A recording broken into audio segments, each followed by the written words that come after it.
Taliyah the Stone Weaver. Taliyah is a nomadic mage from Shurima who weaves stone with energetic enthusiasm and raw determination. Torn between teenage wonder and adult responsibility, she has crossed nearly all of Valoran on a journey to learn the true nature of her growing powers. Compelled by rumors of the rise of a long-dead emperor, she returns to protect her tribe from dangers uncovered by Shurima's shifting sands. Some have mistaken her tender heart for weakness and paid the price for their error, for beneath Taliyah's youthful demeanor is a will strong enough to move mountains and a spirit fierce enough to make the earth tremble. Born in the rocky foothills bordering Icathia's corrupted shadow, Taliyah spent her childhood herding goats with her tribe of nomadic weavers. Where most outsiders see Shurima as a beige and barren waste, her family raised her to be a true daughter of the desert and to see beauty in the rich hues of the land. Taliyah was always fascinated by the stone beneath the dunes. When she was a toddler, she collected colorful rocks as her people followed the seasonal waters. As she grew older, the earth itself seemed drawn to her, arcing and twisting to follow her tracks through the sand.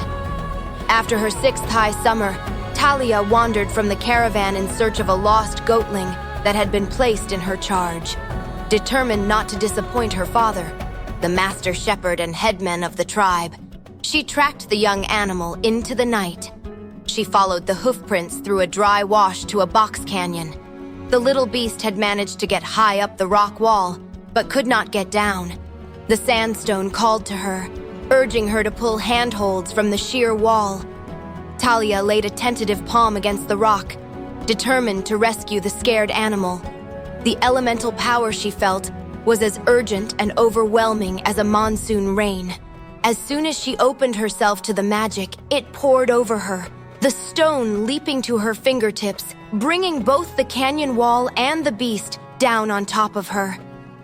The next morning, Taliyah's panicked father tracked the skittish bleats of the goatling. He fell to his knees when he found his daughter unconscious, covered loosely in a blanket of woven stone. Grief-stricken, he returned to the tribe with Taliyah. 2 days later, the girl awoke from fevered dreams in the tent of Babajan, the tribe's grandmother. Taliyah began to tell the wise woman and her concerned parents of her night in the canyon, of the rock that called to her. Babajan consoled the family, telling them that the patterns of rock were evidence the great weaver, the desert tribe's mythical protector, watched over the girl. In that moment, Taliyah saw her parents' deep worry and decided to conceal what really happened that night. That she, not the great weaver, had pulled at the desert stone. When children in Taliyah's tribe were old enough, they performed a dance under the face of the full moon, the manifestation of the great weaver herself. The dance celebrated the children's innate talents and demonstrated the gifts they would bring to the tribe as adults. This was the start of their path to true learning, as those children then became apprenticed to their teachers. Taliyah continued to hide her growing power, believing the secret she carried was a danger, not a blessing. She watched as her childhood playmates spun wool to keep the tribe warm on cold desert nights, demonstrated their skill with shears and dye, or wove patterns that told the stories of her people. On those nights, she would lie awake long after the coals had burned to ash, tormented by the power she felt stirring within. The time finally came for Taliyah's dance beneath the full moon. While she had talent enough to be a capable shepherd like her father, or a pattern mistress like her mother, the young girl dreaded what her dance would truly reveal. As Taliyah took her place on the sand, the tools of her people, the shepherd's crook, the spindle, and the loom, surrounded her. She tried to concentrate on the task at hand, but it was the distant rocks, the layered colors of the land, that called to her. Taliyah closed her eyes and danced. Overwhelmed by the power flowing through her, she began to spin, not thread, but the very earth beneath her feet. Startled cries from Taliyah's tribe broke her out of her spell. An imposing braid of sharp rock reached up to the light of the moon. Taliyah looked at the shocked faces of the people who surrounded her. Her will over the stone broken, the earthen tapestry crashed down. Taliyah's mother ran to her only daughter, to protect her from the falling rock. When the dust finally settled, Taliyah saw the destruction she had woven, the alarm on the faces of her tribe. But it was the small cut across her mother's face that justified Taliyah's fear. Though the cut was minor, Taliyah knew in that moment that she was a threat to the people she loved most in this world. She ran into the night, so weighed down by despair that the ground trembled beneath her feet. It was her father who found her again in the desert. As they sat in the light of the rising sun, Taliyah confessed her secret in choked sobs. In turn, he did the only thing a parent could do. He hugged his daughter tightly. He told her that she couldn't run from her power, that she must complete her dance and see where her path would take her. Turning her back on the great weaver's gift was the only danger that could truly break his and her mother's heart. Taliyah returned with her father to the tribe. She entered the dancer's circle with her eyes open. This time, she wove a new ribbon of stone, each color and texture a memory of the people surrounding her. When it was over, the tribe sat in awe. Taliyah waited nervously. It was time for one of her people to stand as her teacher and claim the student. What felt like eons stretched between Taliyah's hammering heartbeats. She heard gravel shift as her father stood. Next to him, her mother stood. Baba John and the dye mistress and the master spinner stood.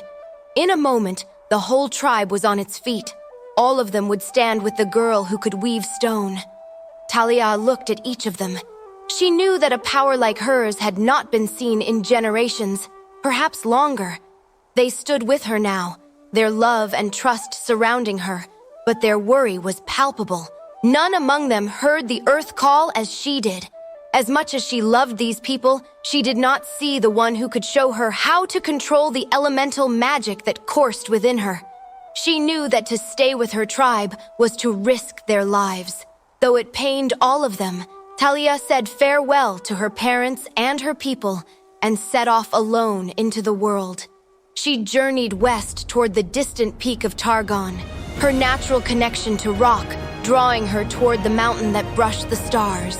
However, at the northern edge of Shurima, it was those who marched beneath the banner of Noxus who discovered her power first.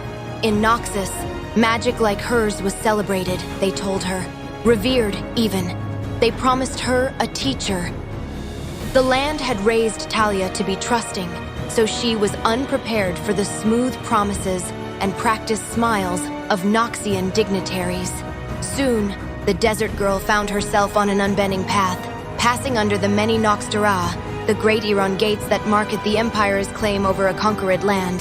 The crush of people and the layers of politics within the capital city were claustrophobic to a girl from the open desert. Taliyah was paraded through the tiers of Noxian magical society. Many took an interest in her power, its potential, but it was a fallen captain who swore to take her to a wild place across the sea, a place where she could hone her abilities without fear. Who made the most convincing case? She accepted the young officer's offer and crossed the sea to Ionia.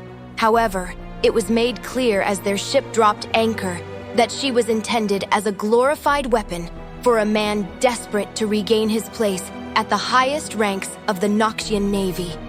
At dawn, the captain gave her a choice: bury a sleeping people in their homes or be discarded in the surf. Taliyah looked across the bay. The cooking smoke had not yet risen from the village's sleeping hearths. This was not the lesson she had come so far to learn. Taliyah refused, and the captain threw her overboard to drown. She escaped the tide and the fighting on the beach and found herself wandering, lost, in the wintry mountains of Ionia. It was there she finally discovered her teacher, a man whose blade harnessed the wind itself, someone who understood the elements and the need for balance. She trained with him for a time and began to find the control she had long sought. While resting at an isolated inn, Taliyah heard that the ascended emperor of Shurima had returned to his desert kingdom. Rumor had it this emperor-turned-god sought to gather his people, the disparate tribes, back to him as slaves. Even with her training unfinished, there was no other choice. She knew she must return to her family to protect them.